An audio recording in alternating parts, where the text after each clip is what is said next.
Hello guys, welcome back. In today's video, I'm gonna show you how to get GB WhatsApp. So it's pretty simple. Let's get started. You guys have to simply open up any of your browser on your mobile phone. So after opening up any of your browser on your mobile phone, here you guys have to simply search for download GB WhatsApp APK.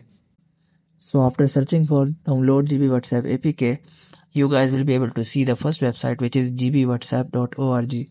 It is the official website of GB WhatsApp. You guys have to simply tap on it. So after tapping on it, here you guys have to simply tap on download GB WhatsApp or GB WhatsApp download and click on download now. So after tapping on it, click on download anyway, and GB WhatsApp will be started downloading in a few minutes. So after completely downloading the GB WhatsApp, you guys have to simply open it and install it. So just a minute.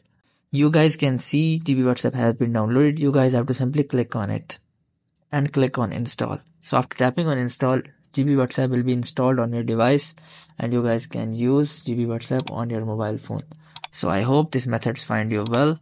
Do like, share, subscribe. Thank you so much. Bye bye.